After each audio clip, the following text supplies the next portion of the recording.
এর পরবর্তী স্টেপটা আসলে কিভাবে হবে এটা যেহেতু আমাদের দুজনেরই দুজন আইনজীবী নিযুক্ত আছেন, তারা আপনাদেরকে সুন্দরভাবে হয়তো বলতে পারবেন যখন বলার সময় হবে আর কি। মামুন, যদি আপনার কিছু বিষয় জানতে চাই, সেটা হচ্ছে আপনি মামলা দিলেন, আবার জামিন হওয়ার পর আপনি আবার দেখতেই একটা কথাই আছে না, ওই যে গরু মেরে কি যেন দান, জুতো মেরে গরু দান, বিষয়টা ঠিক এমনটা হয়ে গেল না? আমার কাছে আসলে যেটা আছে যে আমি কখনোই মামুনকে কষ্টে দেখতে চাই না। হ্যাঁ, মামুনের জন্য আমার ভালোবাসার কোনোদিনও কমতি নাই, এবং ও কোনো পরিস্থিতিতেই সারা জীবন কখনোই কষ্টে থাকুক সেটা আমি চাইনি। ও এই 20 দিন যেখানে ছিল আমি ওর খোঁজ খবর নিয়েছি। আমি নিজে যাইনি একটা কারণে, কিন্তু আমি রেগুলার ওর খোঁজ খবর নিয়েছি। রেগুলার ওর কিছু লাগবে কিনা, বা ওর কোনো সমস্যা হয়েছে কিনা, বা ওকে কে দেখতে গেছে, যেই দেখতে গেছে বা যার সাথেই তার কথা হয়েছে, কমিউনিকেশন হয়েছে, আমি কিন্তু এই 20টা দিন বা যে কয়টা দিন, সেই কয়টা দিনই আমি ওর খোঁজ খবর নিয়েছি আমার দায়িত্ববোধ থেকে, যেরকম দায়িত্ববোধটা সারা জীবন ছিল। এখন যেটা হয়েছে যে দেখতে গিয়েছি এই কারণে, এটার পিছনে একটা কারণ আছে, আমি জানি না আপনাদেরকে বলবো কি না, বাট এটার পিছনেও একটা কারণ আছে। এখানে আমি জানি যে ও আমাকে দেখলে খুশি হবে, এবং ও আমাকে দেখলে অনেক ভরসা পাবে, যেটা সারা জীবন পেয়ে আসছে, যে সেটা সে আজকে পেয়েছে। সে মন থেকে অনেকটা রিলিফ ফিল করেছে আমাকে দেখে। আমি ওই রিলিফটা দিতে গিয়েছিলাম। তারপরে কী করবে, পরবর্তী স্টেপ তার কী হবে না হবে সেগুলো পরবর্তী ব্যাপার। কিন্তু আমি জানি যে এই সিচুয়েশনে ও যখন আমাকে দেখবে, ও মন থেকে রিলিফড হবে, এবং সেটাই হয়েছে। মানে যেটা বললাম যে ও আমাকে দেখে হেসেছে এবং আমার মানে খুশি হয়েছে। যেটা হাসি তো অনেক ধরনের আছে বাংলা সিনেমায় দেখি। না এটা একটু শেষ করে হাসি অনেক ধরনের আছে বাংলা সিনেমায় দেখি, নায়িকাকে দেখে ভিলেন হাসতেছে, আবার নায়কও নায়িকাকে দেখে ভিলেন হাসে। দুজনের হাসির রহস্য কিন্তু দুই রকম। সেক্ষেত্রে আমি বলবো যে একজনকে ভিতরে রেখে, মানে জেলখানে যে থাকে সেই তো বুঝে যায় জেলের কষ্টটা কেমন, বন্দি জীবন কেমন। তো তাকে ভিতরে রেখে আমি দেখতে গেলাম, সেটা কি আসলে রিলিফ হয় নাকি আসলে এটা একটা যন্ত্রণা দেয়? না এই জন্যই আমি বলেছি, হ্যাঁ এই জন্যই আমি বলেছি, মানে আমি হাসছি সেটা তো আমি পরের ব্যাপার। আমি এই জন্যই বলেছি যে আমি কিন্তু এই 20 দিন ওকে দেখতে যাইনি। হ্যাঁ, আমি দেখতে যাইনি কারণ তখন ব্যাপারটা ওরকম হতো যে তুমি আমাকে আটকায় রাখছো এবং তুমি দেখতে আসছো, তার মানে তুমি কি ব্যাপারটা নিয়ে ব্যঙ্গ করছো বা এরকম, এই ধরনের সিচুয়েশন আমি করিনি। আমি ওকে ওর খোঁজ খবর নিয়েছি, যেটা বললাম যে রেগুলার বেসিসে ওর খোঁজ খবর নিয়েছি, যারা দেখতে গিয়েছে, যারা ওর সাথে কথা বলেছে, যারা কমিউনিকেট করেছে, তাদের সাথে আমি যোগাযোগ রেখেছিলাম। আর আজকে যেটা ও আমাকে দেখে যেটা রিলিফ হওয়ার হাসি হেসেছে, সেটা তো আমি বুঝতেই পারবো, কারণ এতদিন তো দেখেছি, আমি জানি। তো আমরা জানি যে বাংলাদেশে আসলে পুরুষদের জন্য কোনো আইন নাই, ম্যাক্সিমাম আইন হচ্ছে আমাদের নারীদের জন্য বা মা বোনদের জন্য। সেক্ষেত্রে অনেকেই বলছে যে আপনি মামুনকে প্রেশার ক্রিয়েট করছেন বা বাধ্য করবেন আপনার সাথে থাকতে, এটা কি সত্য কিনা? আর হচ্ছে আরেকটি বিষয়, মামুন যদি আবারও আপনার কাছে ফিরে আসে, তাহলে আপনি মামুনকে নিবেন কি? আচ্ছা, নিলেও কিভাবে থাকবেন আপনি? প্রথম কথাটার উত্তর হলো যে অবশ্যই আমি তাকে প্রেশার ক্রিয়েট করছি না।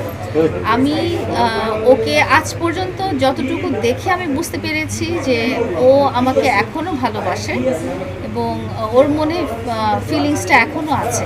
তো এখানে কোনো প্রেশারের কোনো ব্যাপার না, কারণ যে কোনো সম্পর্কই আসলে ভেঙে যেতে পারে বা নিজেরা মিউচুয়াল আন্ডারস্ট্যান্ডিংয়ের মাধ্যমে আলাদা হয়ে যেতে পারে। কিন্তু এখানে আমি আপনাদেরকে একটু বারবার বলছি যে একটা পরিস্থিতির কারণে, যে পরিস্থিতিটা আসলে আমি এই মুহূর্তে আপনাদের কাছে এক্সপোজ করতে পারছি না, বাট যথাসময়ে আমি এটা করব যখন জিনিসটা একটু সুন্দর কনস্ট্রাকটিভ হয়ে যাবে। তো এখানে মামুনও যেরকম ভিকটিম, আমিও সেরকম ভিকটিম, মানে আমরা দুজনই একটা সিচুয়েশনের ভিকটিম। তো মামুন যদি অবশ্যই ও যদি আমাকে ছাড়া হ্যাপি থাকে, সুখে থাকে, আমি কোনোদিনও ওর লাইফে ইন্টারফেয়ার করব না, এবং কোনোদিনও ওর উপর প্রেশার ক্রিয়েট আমি কখনোই করিনি, এখনও করব না। আর আপনার সেকেন্ড কোয়েশ্চেনটা হলো, ও যদি আমার লাইফে ফিরে আসতে চায় তাহলে আমি অ্যাকসেপ্ট করে নিব কি না। ও যদি লাইফে ফিরে আসতে চায় প্রপার ওয়েতে, যেভাবে আমাদের সমাজ অ্যাকসেপ্ট করে নেয়, সেভাবে যদি সে ফিরে আসতে চায়, তাহলে আমাদের জায়গা সবসময় খোলা, আমাদের বাসার দরজা আমার কাছে সবসময় খোলা। আসলে আপু আমরা জানি যে মেয়ে মানুষের মন বোঝা আর আকাশের রং একটা কথা আছে, আমিও অত দার্শনিক না, এটা কথা বলে কানে কানে আসছে হালকা, যে অতটা করি নাই। তো এই যে মেয়ের মন বোঝা বড় দায়, আপনার মন এখনো মামুন কি বুঝতেছে যে আপনি তাকে জেল খাটাচ্ছেন, আবার তাকে চাচ্ছেন, তাকে দেখতে যাচ্ছেন, আবার তার জামিন যেন না হয় তার অ্যাডভোকেট দাঁড় করাচ্ছেন? আসলে ভালোবাসাটা কেমন, আসলে মানে কোন ধরনের ভালোবাসা, কোন কোন জায়গা থেকে ভালোবাসা? কি চান? ভালোবাসার জায়গাতে সবসময় ভালোবাসাটাই থাকে এখানে। এটার মধ্যে কোনো কিন্তু নাই। আমার মনে হয় যে ভালোবাসা হইলে হবে 100%, না হলে নাই। এখানে 2% 3% এগুলোর কোনো অপশন নেই। তুমি যখন কাউকে মন থেকে বা অন্তর দিয়ে তুমি ভালোবাসো, তাহলে তার জন্য পুরোটাই ভালোবাসতে হবে। সেটাই আমরা দুজনেই কিন্তু ওভাবে করি। হ্যাঁ, আর আপনার সেকেন্ড কোশ্চেনটা আবার বলেন কি ছিল?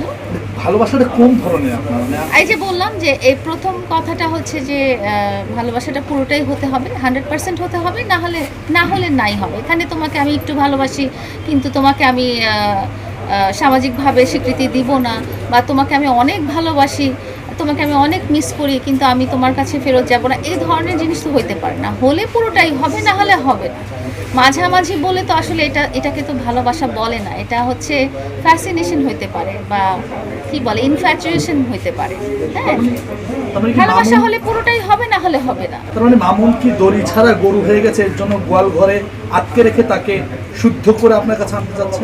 আমি সেটাও চাচ্ছি না। আমি চাচ্ছিলাম যে পরিস্থিতিটার উদ্ভব হয়েছে, এখান থেকে যদি তৃতীয় শক্তি, চতুর্থ শক্তি বা কোনো কিছু 3rd person 4th person কিছু থাকে, সেখান থেকে বের হয়ে মামুন তার নিজস্ব মতামত দিক, আমি সেটাই অ্যাকসেপ্ট করে নিই। একটু আপনি একটু কোট করার মতো একটা কথা বলছেন, তৃতীয় পার্সন। হ্যাঁ, মানে আপনাদের একটা ভালো সম্পর্ক ছিল, আমরাও জানি, সবাই জানে।